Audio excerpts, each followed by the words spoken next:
चलो बताओ, हम लोगों ने मेजरमेंट ऑफ नेशनल प्रोडक्ट में क्या क्या पढ़ा? हाँ, GDP, GNP, real versus nominal, ठीक है, एनएनपी, एनडीपी, देन अगेन, एक मिनट, हाँ मैं बोल,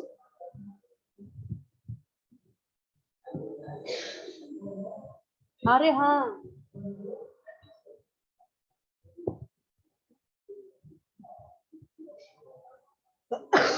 जानते हो लोग को वैसे भी मैंने आज टास्क दिया है, मैंने उनका आज एक बड़ा सा काम दिया है बाहर का। हेलो हेलो, हाँ मैंने उनको थोड़ा आज बाहर का, नहीं नहीं फोर्थ पे, हाँ फोर्थ पे बीएमएस है इसका, बीएमएस। हाँ ठीक है, आजा आजा आजा, हाँ ठीक है।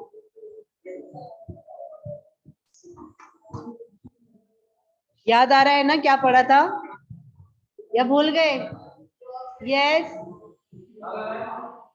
कौन सा सब्जेक्ट चालू है बताओ पहले, कौन सा सब्जेक्ट है? बीआरएम, वाह वेरी गुड वेरी गुड। हाँ,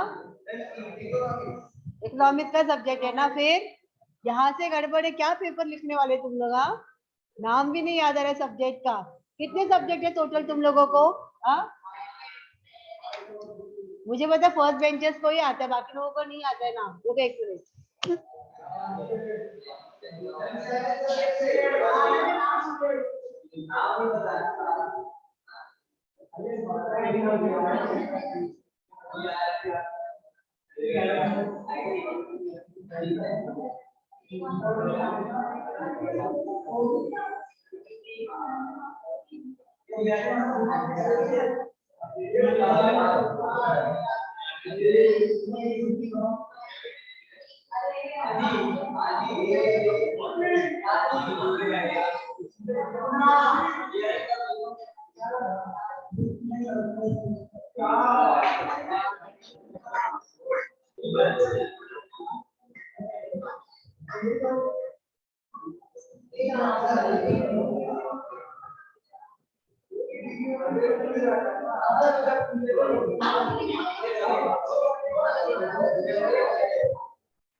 ओके चलो स्टार्ट करेंगे.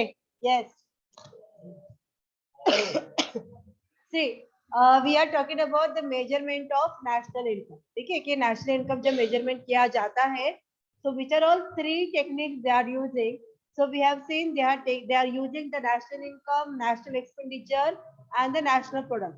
मतलब जो भी कैलकुलेशन होगा that will be from the income point of view, then from the expenditure point of view or else from the product point of view. ऐसे वो लोग नेशनल इनकम को कैलकुलेट करते हैं. नाउ अभी नेशनल इनकम कैलकुलेट करने के लिए उन्होंने देखा कि हम लोग ने ऑलरेडी देखा कि जीएनपी रहता है, जीडीपी के बेस के according also we can say the national income, then NNP है, एनडीपी है. ओके तो अभी एक नया कॉन्सेप्ट आ गया है, ये जो ग्रीन नेशनल इनकम कॉन्सेप्ट है. अभी तक ये टोटली मतलब अकाउंटिंग में ऐसा आया नहीं. ठीक है कि अकाउंटिंग में उसको कंसिडर नहीं कर रहे अभी तक, लेकिन बहुत सारे इकोनॉमिक्स का ये पॉइंट ऑफ व्यू है कि नेशनल इनकम जब हम लोग काउंट करते हैं, नेशनल इनकम का मीनिंग क्या होता है कि इनकम कितना बढ़ रहा है, कितना हम लोग प्रोडक्ट बढ़ा रहे हैं करके, that is what the meaning of national income. लेकिन बहुत सारे इकोनॉमिक्स का ये पॉइंट ऑफ व्यू है कि अगर हम लोग जस्ट प्रोडक्शन ही बढ़ा रहे हैं, इनकम ही बढ़ा रहे हैं, लेकिन वो प्रोडक्शन बढ़ाते whatever natural resources are available in the economy वो कम होता जा रहा है. ओके हम लोग प्रोडक्शन के ऊपर ज्यादा फोकस कर रहे हैं, उसके वजह से जो अपना एनवायरमेंट है वो खराब होता जा रहा है, पोल्यूशन क्रिएट हो रहा है करके. ठीक है तो समवट जैसे ही हम लोग इनकम बढ़ाएंगे लेकिन किधर ना किधर एक सर्टन पार्ट वहां पे डिग्रेड होता जा रहा है, तो वो डिग्रेड को भी हम लोगों को कंसिडर करना चाहिए. डिग्रेड को भी कंसिडर करना चाहिए मतलब जो क्वालिटी पहले अपने एयर में थी, ठीक है, जो एनवायरमेंट का जो क्वालिटी था, जो एयर क्वालिटी था, वो एयर क्वालिटी अभी खराब हो चुका है. तो उसको भी तुम लोग उसके वैल्यू को भी कंसिडर करो और तुम्हारा जो इनकम वहां पे इंक्रीज हुआ है उसमें से उसके वैल्यू को डिडक्ट करना चाहिए. Are you getting me? यहाँ से आवाज आ रहा है ना एक्चुअली? ये ठीक है, पता नहीं कि एक्चुअली माइक का वो है, ये वाला माइक सिस्टम का है. Yes listen here. हाँ शी इज ना बराबर है. ओके नाउ लिसन बेसिक ध्यान में रखो. ग्रीन नेशनल इनकम में क्या होता है बेसिक एक बार समझ में आ गया ना कि ये कॉन्सेप्ट क्या बता रहा है, आगे जस्ट तुम लोग जो भी पढ़ते जाओगे वो लाइन का मीनिंग आपको ऑटोमेटिकली समझ में आ जाएगा. ओके सी नेशनल इनकम है, आपको पता है what is national income. The additional word into that is green national income. When we are saying the green national income it means we are talking about the environment. ठीक है अभी environment को तुम लोग नेशनल इनकम में कैसे count करोगे, तो यहाँ पे कैसे काउंट किया जाएगा कि वट एवर लाइक एनवायरमेंटली जो भी डिग्रेड हो रहा है तो उसका जो वैल्यू रहेगा वो कम करना चाहिए. अभी आप लोग मुझे बताओ कि जैसे just think that you are the economics, आप लोगों को बोला गया है कि एयर क्वालिटी को आप लोगों को उस वैल्यू को मेजर करना है, बट आप मनी टर्म में कैसे उसको मेजर कर पाओगे? Is it possible? जो भी डिग्रेड हो रहा है, जो भी पॉल्यूशन क्रिएट हो रहा है कि इतना इतना लेवल का, इतना इतना परसेंटेज का पॉल्यूशन अपनी कंट्री में है और ये साल में इतना नेशनल इनकम बढ़ा है, उसके हिसाब से बहुत ज्यादा यस 2 और 3% मोर पॉल्यूशन क्रिएट हुआ है. तो वो 2 और 3% जो पॉल्यूशन क्रिएट हुआ है उसको तुम लोग मनी टर्म में कैलकुलेट कर पाओगे क्या? Is it possible? हो पाएगा? नहीं हो पाएगा. तो ये यहाँ का क्रिटिसिज्म है. उन्होंने ये कॉन्सेप्ट बोला है, कॉन्सेप्ट एकदम बराबर है, जस्ट इनकम बढ़ना is not important thing. Income बढ़ते बढ़ते जो हमारा हाल हो रहा है, जो इन्वायरमेंट का हाल हो रहा है उसको भी कंसिडर करना चाहिए. But practically speaking it is very difficult for the economics to measure it in the terms of money. लेकिन इसके बारे में अभी भी बहुत ज्यादा रिसर्च चालू है कि कैसे उसको कैलकुलेट करना है, कैसे उसको नेशनल इनकम में से डिडक्ट करना है, क्या वैल्यू रखना चाहिए करके. इसके लिए ये जो कॉन्सेप्ट है ये अभी तक इम्प्लीमेंट नहीं हो पाया. समझ में आया? नेशनल इनकम में ये जस्ट तुम लोगों के एक स्टडी पॉइंट ऑफ व्यू से है, लेकिन अभी भी अकाउंटिंग में जब हम लोग नेशनल इनकम को कैलकुलेट करते हैं तो उसके लिए अभी भी वो कॉन्सेप्ट को उन्होंने ऐड नहीं किया है. ठीक है जैसे एक अंडरस्टैंडिंग के लिए समझो ये क्या होता है करके. See green national income green national income measure as a green gross domestic product और GDP is an index of economic growth that measure the environmental effect on growth of conventional GDP. जो भी तुम्हारा GDP increase हो रहा है, GDP increase होते होते how much it is affecting environment, तो उसको मेजर करने के वैल्यू को कहा जाएगा ग्रीन नेशनल इनकम.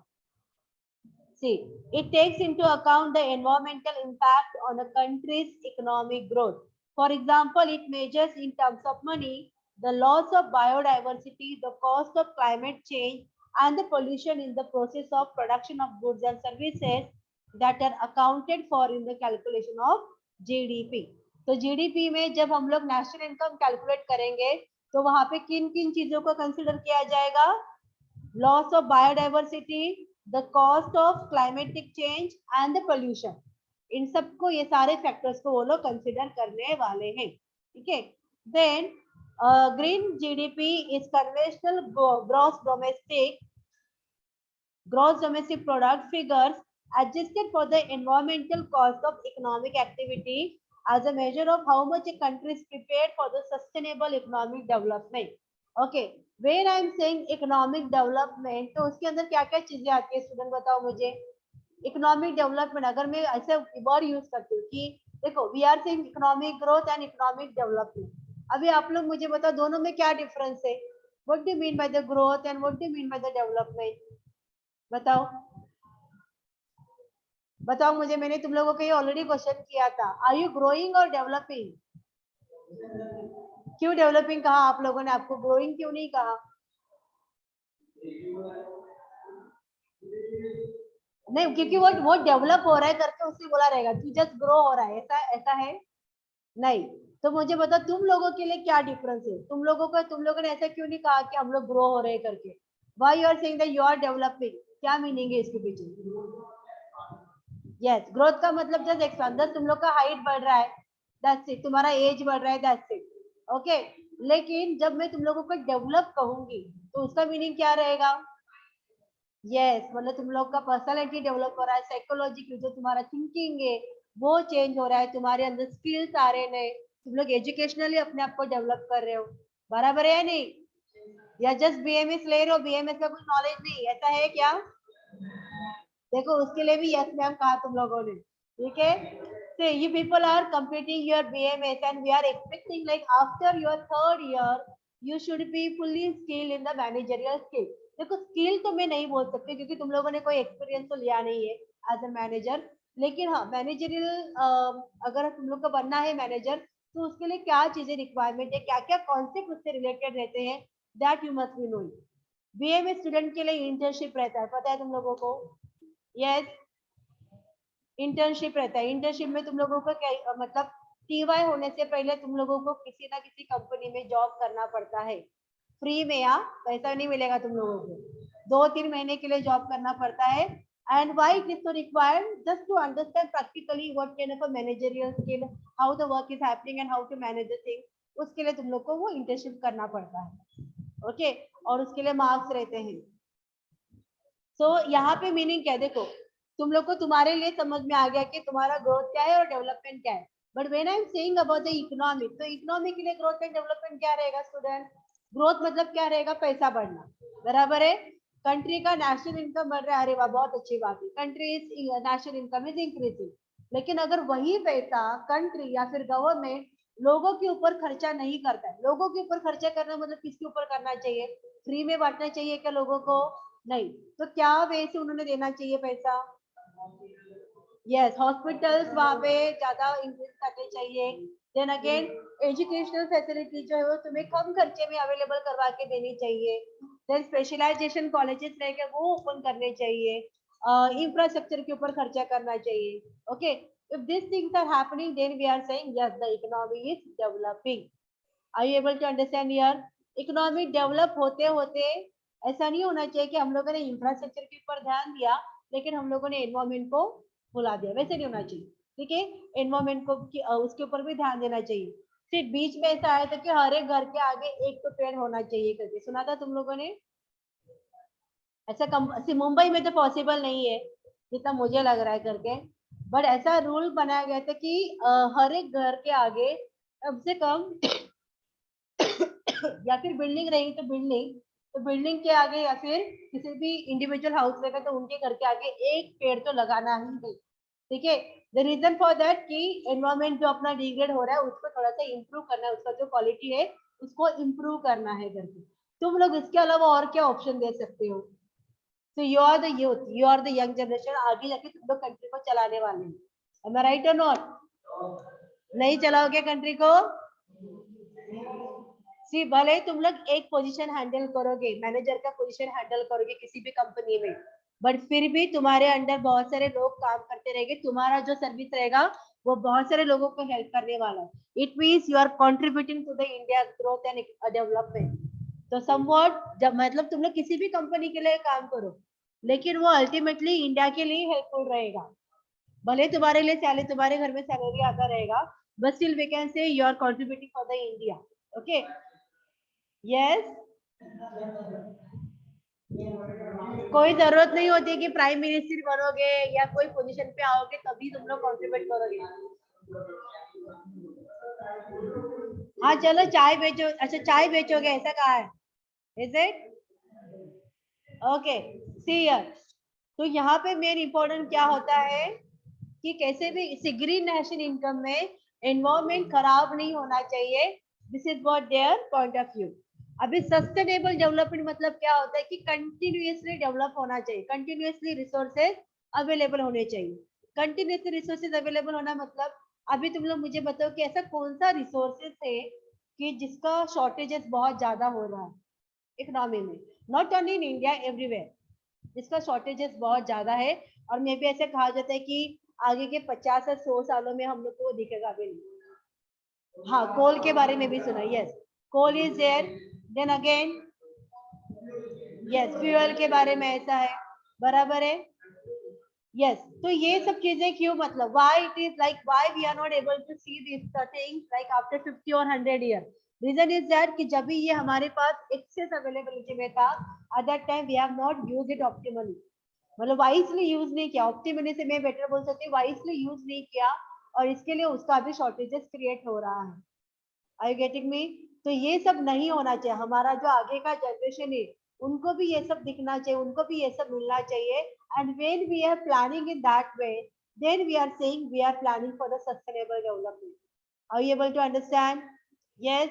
तुम्हारे घर में, तुम्हारे फैमिली में एजुकेटेड लोग हैं, ठीक है, तो ऑब्वियसली जो आगे वाला जनरेशन रहेगा उनसे भी वो लोग वही एक्सपेक्ट करेंगे कि हमारे बच्चे भी उतना ही एजुकेशन ले करके। तो ठीक है, तुम लोगों ने एजुकेशन लिया, तुम लोग भी वही एक्सपेक्ट करोगे, चलो मैंने टीवाई तक एजुकेशन लिया है, बट मेरा जो लड़का लड़की रहेगी वो आगे जाके उससे भी ज्यादा हाईली क्वालिफाइड हो। सोचोगे नहीं सोचोगे, उसको 12वीं तक बंद करोगे एजुकेशन, हाईली क्वालिफिकेशन दोगे ना, खुद से भी ज्यादा अच्छा बनाओगे, यस और नो? तो उसको कहा जाता है सस्टेनेबिलिटी, कंटिन्यूअसली रखना, ठीक है, वो बीच में कम नहीं होना चाहिए, कांस्टेंट, हाँ एकदम कांस्टेंट होना चाहिए, और उसको इंक्रीज करते हुए देखना चाहिए। Okay, so same thing happened with the economy also. When everything is continuously we are using it and we are giving it, we are thinking for the next generation also, then we are saying the country is able to have the sustainable development there. Is this clear? देखो, green national income के लिए आपको कोई भी बड़ा answer नहीं आने वाला है। It will only going to come in the form of MCQ, ठीक है, एमसीक्यू के फॉर्म में रहेगा। ग्रीन नेशनल इनकम में किन चीजों को कंसिडर किया जाता है, सिंपल वे में ध्यान रखो, it is all about the environmental cost. Is this clear? इतना ही ध्यान में रखो।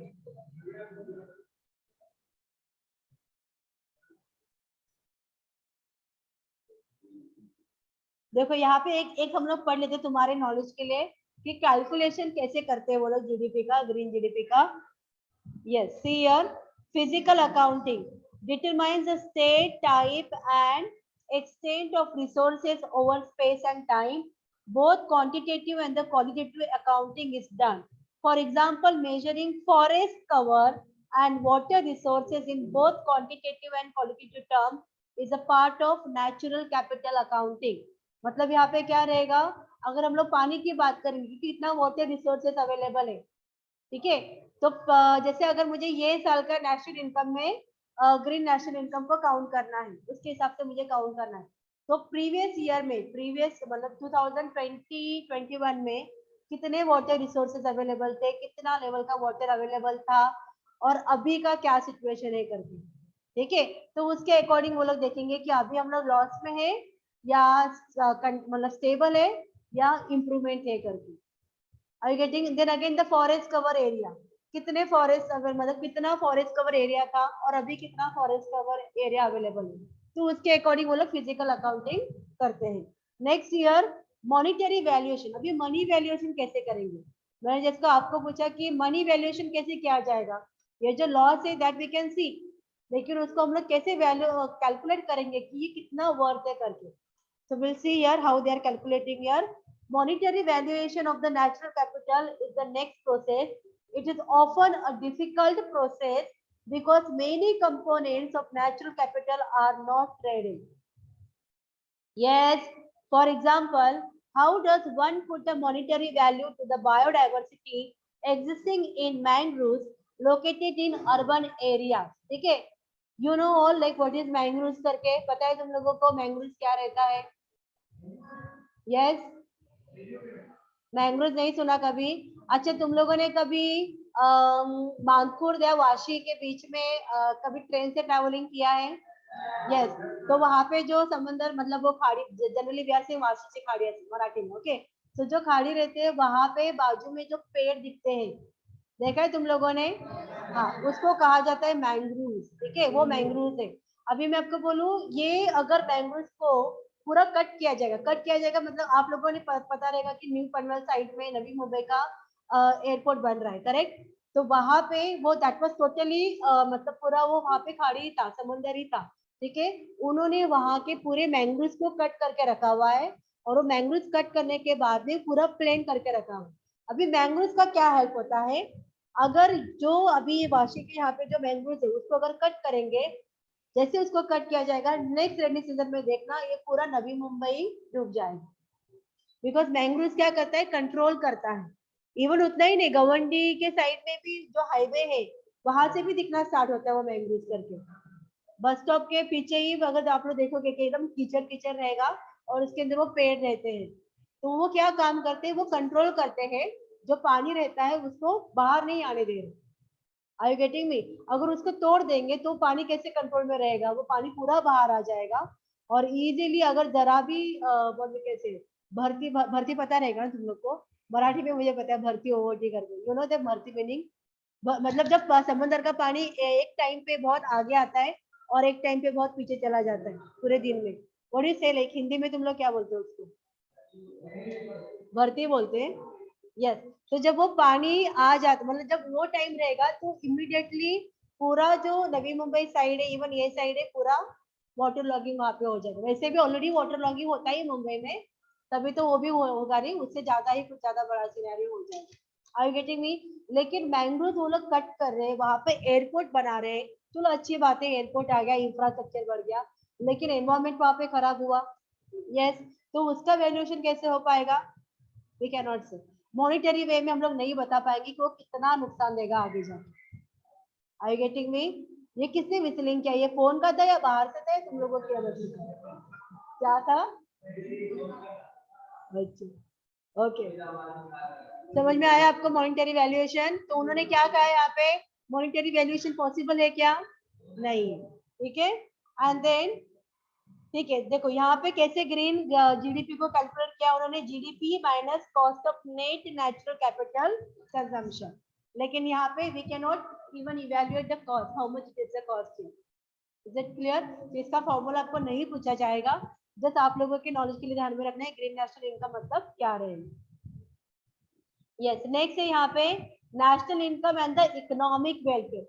ये भी जस्ट तुम लोग अपने नॉलेज के लिए ध्यान में रखो, बिकॉज इसके ऊपर भी क्वेश्चन नहीं रहते। देखो, नेशनल इनकम है एंड इकोनॉमिक वेलफेयर है। You know what is national income? Economic welfare में कब कहूंगी कि कंट्री में इकोनॉमिक वेलफेयर हो रहा है? When we will going to say that? बताओ मुझे, इकोनॉमिक वेलफेयर हो रहा है कभी मैं कहूंगी? वेलफेयर मतलब क्या होना, एक जनरल मीनिंग बता, वेलफेयर मतलब क्या होता है? हाँ, वेल बींग, अच्छा करना करके, ठीक है। तो यहाँ पे वेलफेयर मतलब किसका अच्छा कर रहा है? ऑब्वियसली लोगों का, राइट? तो वेलफेयर तुम लोगों का गवर्नमेंट कैसा अच्छा कर सकता है बताओ मुझे?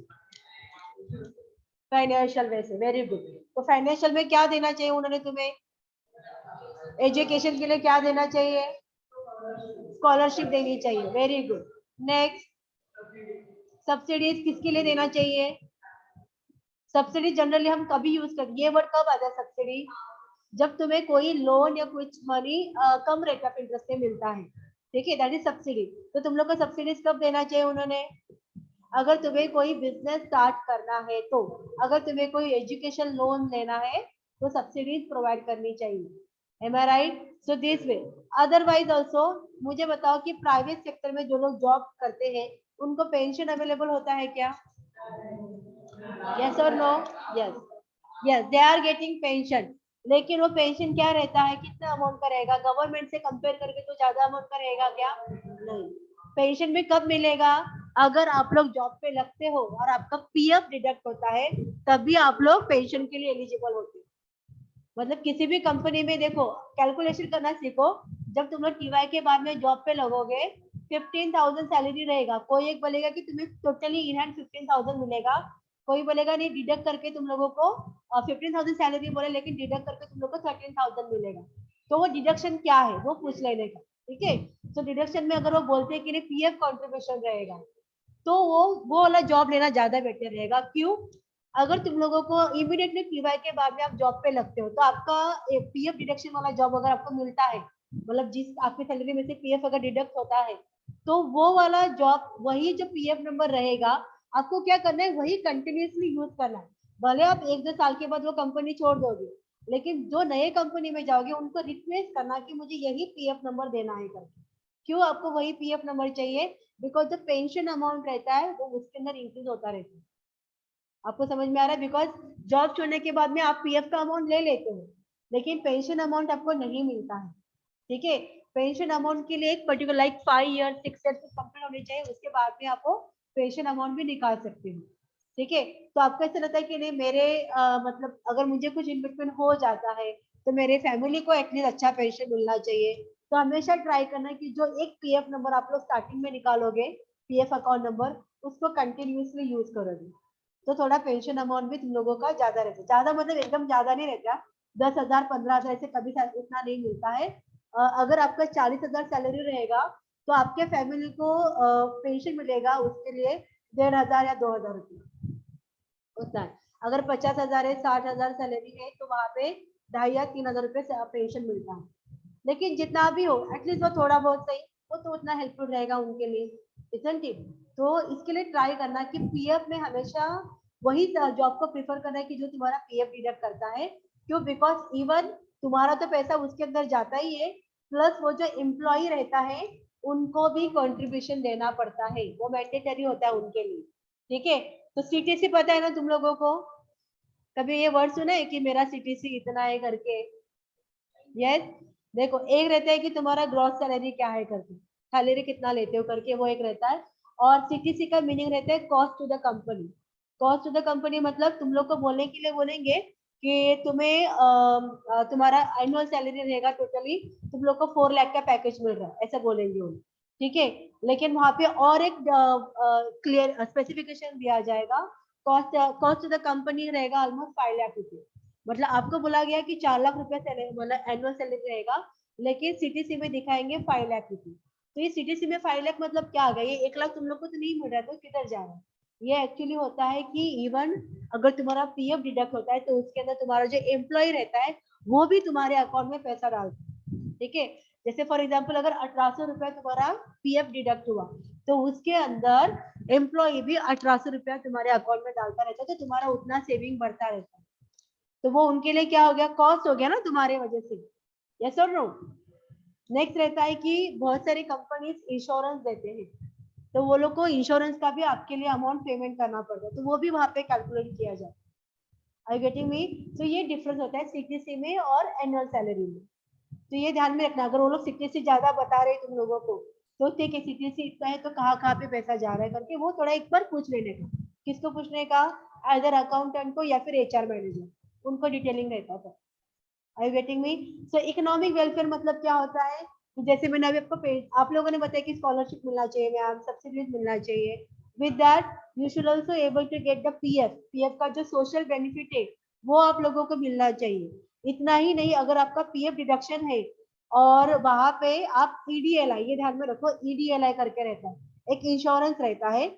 भले आप लोग आपकी सैलरी में से 1800 रुपए डिडक्ट हो रहा है, लेकिन वहीं पे आपका इंश्योरेंस भी ऑटोमेटिकली जनरेट हो जाता है. ये कोविड के टाइम में तुम लोगों ने सुना रहेगा कि मैक्स टू मैक्स जो लिमिट था ईडीएलआई के थ्रू जो तुम लोगों के ऊपर इंश्योरेंस था, तो जिनका डेथ हुआ था उनको ऑलमोस्ट मैक्सिमम 6 लाख से 7 लाख का अमाउंट मिलने वाला था. But that is again depend कि कितना ईयर का सर्विस हुआ है आप लोगों का, कितना पीएफ अमाउंट जमा है, उसके अकॉर्डिंग कैलकुलेशन करके वो इंश्योरेंस देती है. तो एक तो आपका पीएफ का भी अमाउंट आपको मिल जाएगा विद पेंशन, उसके साथ में आपको इंश्योरेंस भी मिल जाता है. ओके, तो ये सब वेलफेयर स्कीम रहती है. ये सब गवर्नमेंट ने अगर तुम लोगों को देता है तो उन्होंने कहा है कि नेशनल इनकम तो होना ही चाहिए, लेकिन नेशनल इनकम इकोनॉमिक डेवलपमेंट के साथ साथ लोगों के वेलफेयर के लिए भी यूज करना चाहिए. Are you getting me? So these are all point about the national income and the economic welfare. इसके लिए आपको कोई बड़ा आंसर नहीं आने वाला करके मैंने आपको जनरली समझा दिया है कि national income and economic welfare क्या रहता है. Yes, clear all the point. What is green national income? किन चीजों का इंपॉर्टेंस दिया जाता है ग्रीन नेशनल इनकम में? बताओ. पैसों का इंपॉर्टेंस दिया जाएगा क्या? नहीं. तो किसको इंपॉर्टेंस दिया जाएगा? एनवायरमेंट को इंपॉर्टेंस दिया जाएगा. When I am saying national income and the economic welfare, यहाँ पे इकोनॉमिक वेलफेयर मतलब किसको इंपॉर्टेंस दिया जाएगा? इकोनॉमिकली मतलब जो लोग हैं यहाँ पे उनके वेलबींग के लिए कितना पैसा खर्च करना है उसको इंपॉर्टेंस दिया जाए. Is it clear? तुम लोगों को और डिटेल स्टडिया मतलब जो मैंने अभी तुम लोग को वेलफेयर स्कीम बताया ना, तो ये पूरा आपको बहुत डिटेलिंग में रहेगा कि किसी भी प्राइवेट कंपनी में लेबर लॉ के अंडर क्या क्या बेनिफिट होते हैं तुम लोगों को. भले तुम लोग प्राइवेट सेक्टर में हो तो कैसे तुम लोग उनके अगेंस्ट जा सकते हो अगर कोई तुम्हारा इजीली जॉब से निकाल रहा है करके, उसके लिए कैसे पीएफ रहता है, कैसे कैलकुलेशन रहता है उसका, मैटरनिटी बेनिफिट क्या रहता है. ठीक है, that everything you will going to study in your economics. Fine student, so that's it for today. Then from the next lecture onward we will start with the next new chapter. Okay, चलो, shall I end the lecture?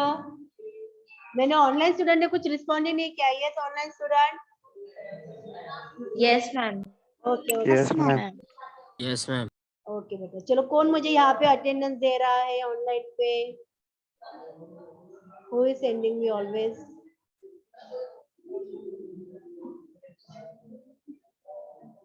कोई नहीं यहाँ पे. Yes, who will send मी मतलब कौन? आयशा रहती है ना हमेशा?